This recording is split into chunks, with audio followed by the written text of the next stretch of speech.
बिहार में चुनाव है। माननीय कांसीराम साहब कहते थे कि जिस समाज की सामाजिक जड़ें मजबूत नहीं होती उसकी राजनीतिक जड़ें मजबूत नहीं होती। और जगदेव प्रसाद ने कहा था इसी बिहार में कि पहली पीढ़ी मारी जाती है, दूसरी पीढ़ी जेल जाती है, तीसरी पीढ़ी राज करती है। लालू यादव जेल में है, क्या तेजस्वी के हाथ में सत्ता आएगा? जिस तरह से हेमंत सोरेन के दादा मारे गए थे, शिबू सोरेन जेल में रहे, बदनामी झेली और आज हेमंत सोरेन सीएम है। मेरे साथ दो खास मेहमान हैं। ओबीसी महासभा, हम सब कहते हैं, बाबा साहब कहते थे ओबीसी एक सोया हुआ कौम है, जिस दिन वो जग गया इस देश के सत्ता की बागडोर उसके हाथ में होगी, क्योंकि उसकी आवाज़ में सबसे बड़ी आबादी है। ओबीसी महासभा एक ऐसा संगठन जो लगातार फूले, पेरियार, अम्बेडकर, आरक्षण और जो बहुजन महापुरुष है, चाहे वो जगदेव बाबू हो, कर्पूरी ठाकुर हो, रामस्वरूप वर्मा हो, पेरियार हो, करुणानिधि हो, लालू यादव हो, कांसीराम हो, इन तमाम बहुजन नायकों को आगे बढ़ा रहा है। उसमें लालू यादव की एक कड़ी बनती है, वो महत्वपूर्ण भूमिका निभा रहा है। सोचिए मध्य प्रदेश से ओबीसी महासभा शुरू होता है, जहाँ की आरएसएस की प्रयोगशाला है, उसके बाद वो देश भर में फैल रहा है। मेरे साथ बिहार में ओबीसी महासभा के अध्यक्ष और प्रवक्ता दोनों हैं, उनसे बात करेंगे। पहले तो सर अपना पूरा परिचय दें। सबसे पहले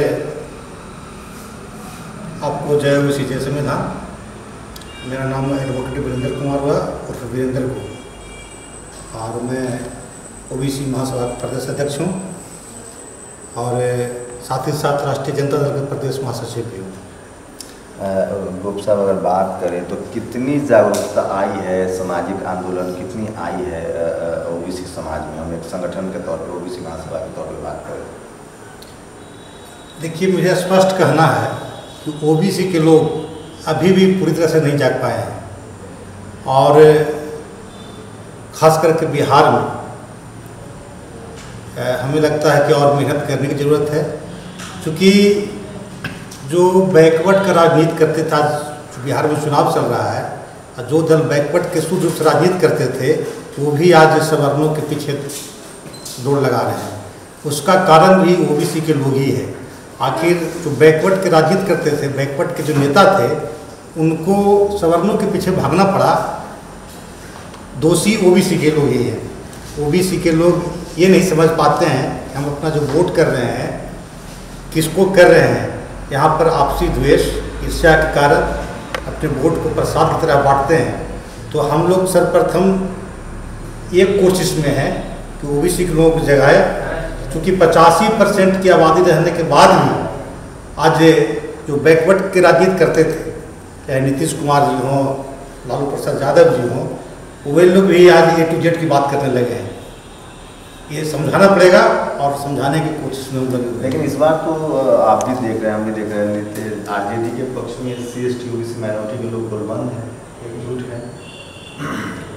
तो परिणाम ही बताएगा। अभी तो जिस तरह से देखने में माहौल लग रहा है, लेकिन हमारे लोग थोड़ा सा लालच में दूसरे के चंगुल में फंस जाते हैं।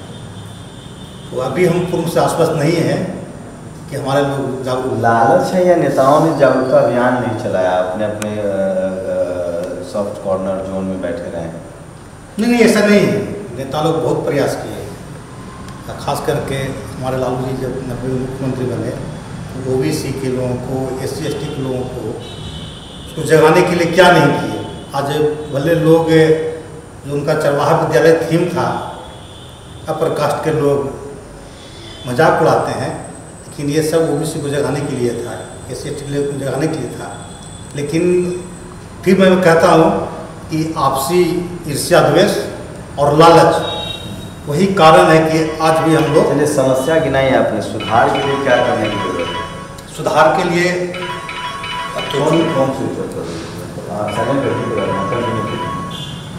सुधार के लिए तो वही चुनाव चल रहा है, और कोई भी चीज़ एक बार में समाप्त नहीं होती। फ्यूचर में सामाजिक, चूँकि आप लोग ओबीसी महासभा से जुड़े, तो सामाजिक आंदोलन में और क्या करेंगे? हाँ, हम लोगों का पहला ये बिहार में कब से जो बनाए हैं, प्लानिंग की है कि सबसे पहले ओबीसी के लोगों को ये बताएंगे कि हम कहाँ थे, 90 के बाद कहाँ थे, आज फिर कहाँ चले गए और कहाँ जा रहे हैं। क्या क्या ओबीसी के लोग अब भी मानते हैं कि संविधान कॉपी पेस्ट है, तो जिस तरह से दुष्प्रचार किया जाता है स्कूल कॉलेज यूनिवर्सिटी जहाँ हमारी भागीदारी है? नहीं, ये तो संविधान विरोधी ताकतें जो है संविधान को बदनाम करने की साजिश कर रही है और मनुस्मृति को लागू करने के लिए संविधान को कॉपी पेस्ट बताती है। एक युवा प्रवक्ता हैं ओबीसी महासभा के। आज मैं जब इमामगंज में था तो मैं एक भाषण सुन रहा था और मुझे पहले तो भरोसा नहीं हुआ, फिर मैं जाकर उनसे मिला। वो मेरे साथ हैं और मैंने रिक्वेस्ट की थी कि आप उनसे ज़रूर बात कीजिए।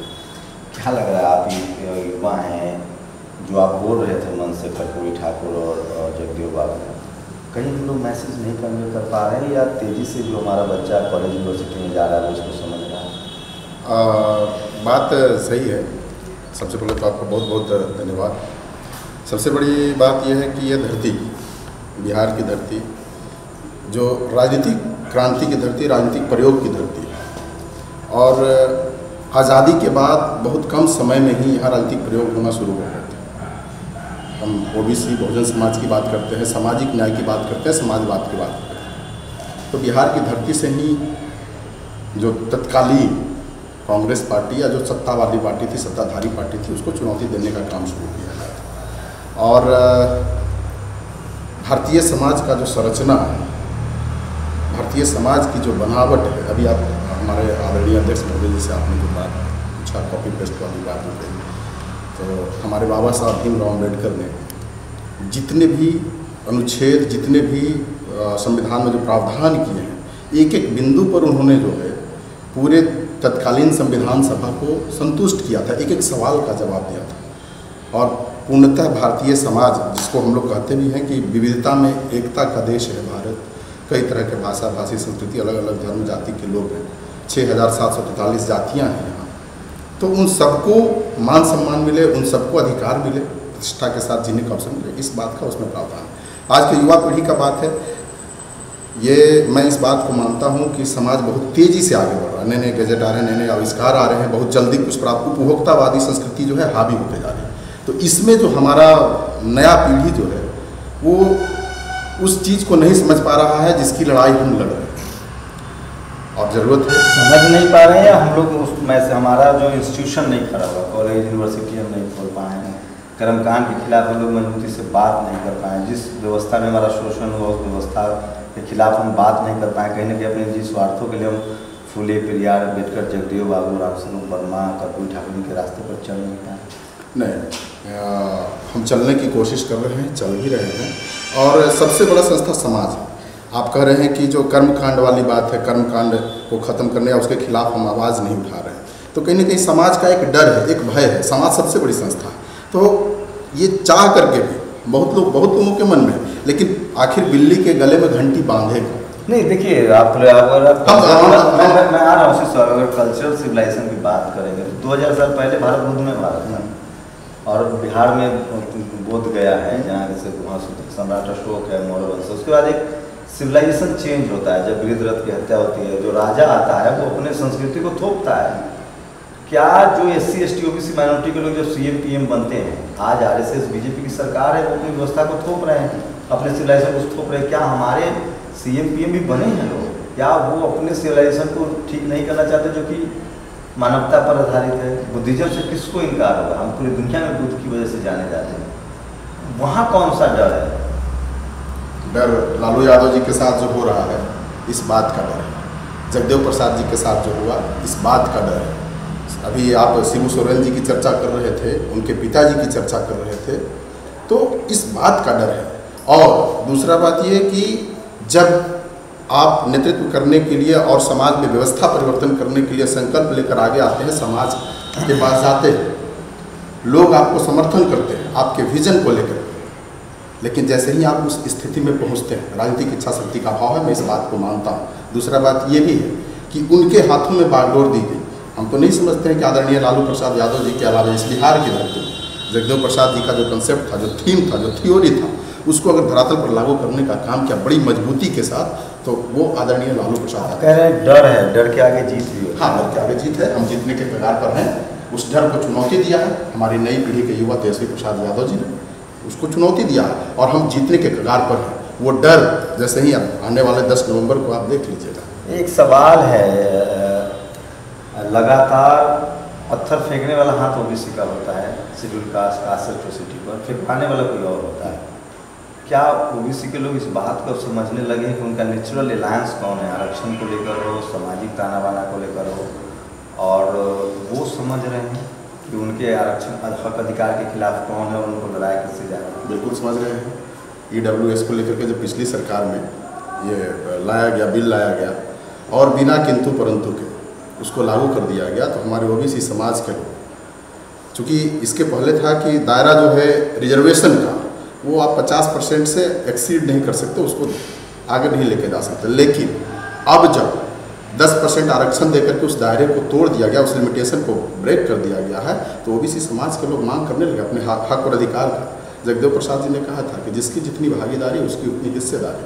तो हमारा ओबीसी समाज, शेड्यूल कास्ट जो भी है, दलित समाज, सारे लोग अपने अपने जातियों का, लालू यादव जी हमेशा कहते रहे, या उनके मानने वाले लोग, उस विचारधारा की राजनीति करने वाले लोग, चाहे प्रखंड से लेकर के पटना तक की आप बात कर लें, सारे लोग, हम खासकर बिहार की बात कर रहे हैं, हालांकि पूरे देश में इस तरह का माहौल है, लेकिन हम बिहार पर चर्चा कर रहे हैं, तो सारे लोग अपने अपने अनुपात में, जनसंख्या के अनुपात में, हमारे लालू जी का तो पहला प्राथमिकता है कि जातीय जनगणना करवा। 1931 के बाद अभी तक जातीय जनगणना नहीं हुआ है, तो हम तो इसके लिए लगातार संघर्ष कर रहे हैं। और इस आंदोलन में, इस संघर्ष में लोगों का, जो बहुजन समाज के लोग हैं, जो बैकवर्ड समाज के लोग हैं, ओबीसी माइनॉरिटी और जो SC ST के लोग, सबका समर्थन मिल रहा है। वो अपने हक और अधिकार के लिए लड़ने को अब तैयार है, और ये साबित हो जाएगा बिहार में सत्ता परिवर्तन जो हो रहा है। आपके जो सवाल हैं, तो ये आगामी 10 नवंबर को साबित होने वाला है कि अपने हक और अधिकार के लिए, संवैधानिक अधिकारों के लिए लोग जागरूक हो चुके हैं। आप देखेंगे सत्ता परिवर्तन के बाद एक बात तो तय है कि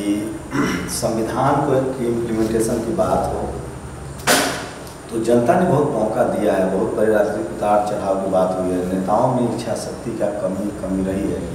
आज RSS और BJP अगर अपने एजेंडे को लागू कर रही है, जिसको मनुस्मृति कहा जा रहा है, तो क्या बहुत मेहनत से, बहुत मशक्क़त के बाद इस देश में जो संविधान लिखा गया है, जिसका आज भी इम्प्लीमेंटेशन नहीं हो रहा है, और जातिवाद, जातीय शोषण के खिलाफ जो लोग लड़ रहे हैं, वो कितने कामयाब होते हैं। एक बात तो तय है कि राजनीतिक चेतना, सामाजिक चेतना की कमी है, और उसकी वजह शिक्षा, आपको शिक्षा से दूर रखा गया। चैलेंजेस नए हैं, एक बार फिर से SC ST OBC और माइनॉरिटी को शिक्षा से दूर रखा जा रहा है, और सबसे बड़ी विडम्बना है कि सबसे ज़्यादा नुकसान इसमें OBC को हो रहा है, जो अदर बैकवर्ड कम्युनिटी है, जिसका 27% रिजर्वेशन लगभग खत्म होने के कगार पर है।